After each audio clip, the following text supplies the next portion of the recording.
Good morning class 8। हम लोग पढ़ रहे हैं साइंस का chapter number 1, crop production and management. अब तक हम लोग एग्रीकल्चर, एंशियंट एग्रीकल्चर टाइम पढ़ चुके हैं, क्रॉप प्लांट्स पढ़ चुके हैं, सीजनल बेस क्रॉप्स के टाइप्स पढ़ चुके हैं। अब हमारा अगला टॉपिक है क्रॉप प्रोडक्शन।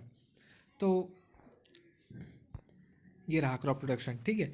तो बहुत सारी एक्टिविटीज़ जो है फार्मर अपने क्रॉप्स की अच्छी प्रोडक्शन के लिए करते हैं।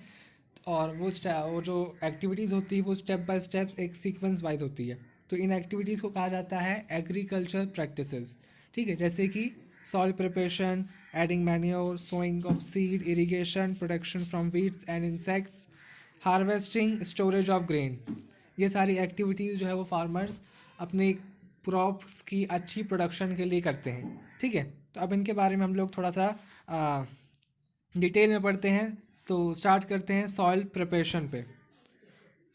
सॉइल प्रिपरेशन जो होता है वो किसी भी क्रॉप का है ग्रोइंग का पहला स्टेप होता है, ठीक है। और बीज को जब तक हम लोग सोइंग ऑफ सीड जब तक हम लोग नहीं करते हैं तब उसके पहले के जितने भी स्टेप्स होते हैं वो सॉइल प्रिपरेशन के अंदर ही आते हैं, ठीक है।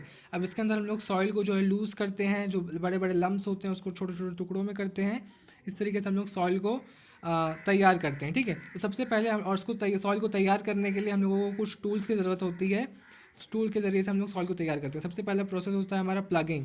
प्लगिंग जो है वो हम लोग सॉइल को बड़े बड़े लम्ब्स को छोटे छोटे टुकड़ों में तोड़ करके उसको लूज़ करते हैं, जिससे कि जो उसमें ऑर्गेनिज्म है वो ग्रो कर सकें, लिव कर सकें। तो ये प्रोसेस को प्लगिंग कहा जाता है और टिलिंग, प्लगिंग या टिलिंग कहा जाता है, ठीक है। अब इसके कुछ बेनिफिट्स हैं, जैसे कि ये जो हम लोग सॉइल को हम लोग लूज़ कर देते हैं, जिस तो जो जड़ होती है उसको ब्रीथ करने में आसानी होती है, ठीक है। सांस लेने में आसानी होती है प्लांट की जड़ों को।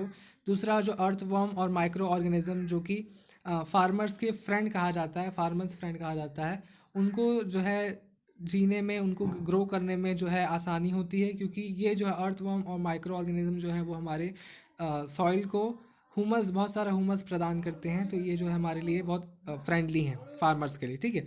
और इसके साथ साथ ये जो हम लोग जो जड़ को लूज़ करते हैं, तो ये जो हमारी जड़ जो है वो डेप्थ नीचे तक जाती है, एकदम जड़ जो है इसकी नीचे तक चली जाती है, जिससे कि जड़ हमारी मजबूत होती है।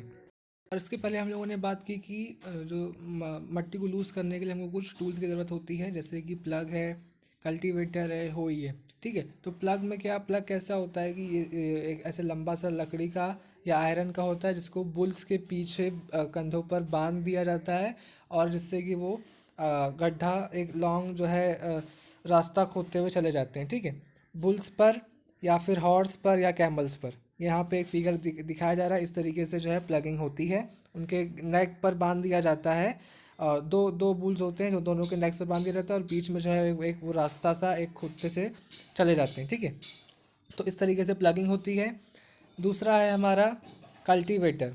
कल्टीवेटर में क्या होता है कि ये प्लगिंग, ये जो है इसमें बहुत सारे मेटल ब्लेड्स होते हैं जो कि ट्रैक्टर से जोड़ दिया जाता है। और ट्रैक्टर ये जो है बहुत इजी होता है, और बाकी टाइम सेविंग होता है, ठीक है। जल्दी से जल्दी इसका काम हो जाता है ट्रैक्टर का।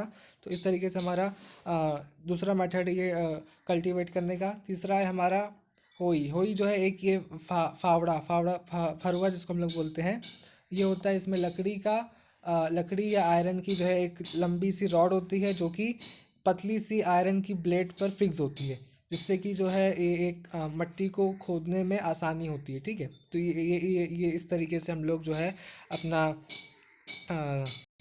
प्लगिंग करते हैं, ठीक है। फिर दूसरा स्टेप है हमारा adding manure and fertilizers. Manure और फर्टिलाइज़र को ऐड करना, क्योंकि न्यूट्रिएंट्स जो है वो प्लांट की ग्रोथ के लिए बहुत ज़रूरी है, ठीक है। अगर न्यूट्रिएंट्स नहीं होगा तो प्लांट्स जो हैं वो वीक हो जाएंगे और हमको गुड प्रोडक्शन नहीं दे पाएंगे। मैन्योर और फर्टिलाइज़र हमारी सॉइल के लिए बहुत ज़रूरी होता है। अच्छा, मैन्योर होता क्या है?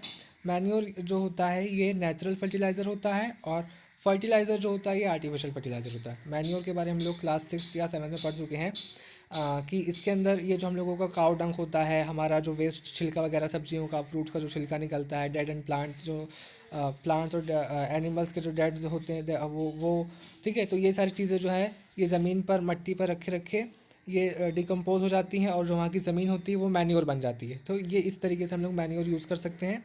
और फर्टिलाइज़र जो होता है ये आर्टिफिशियल होता है, इसको इंडस्ट्रीज वगैरह में बनाया जाता है। इसके अंदर ह्यूमस, फर्टिलाइज़र के अंदर ह्यूमस की कमी होती है और न्यूट्रिएंट की मात्रा जो है ज़्यादा होती है, ठीक है। न्यूट्रिएंट जैसे कि नाइट्रोजन, फास्फोरस, पोटेशियम इसमें ज़्यादा होता है। और वहीं पर मैन्योर के अंदर न्यूट्रिएंट कम होता है, ह्यूमस ज़्यादा होता है। ह्यूमस की मात्रा ज़्यादा होती है लेकिन न्यूट्रिएंट कम होता है इसके अंदर, ठीक है। तो इस तरीके से हम लोग मैन्योर और फर्टिलाइज़र ऐड करके अपनी सॉइल को न्यूट्रिएंट प्रोवाइड करते हैं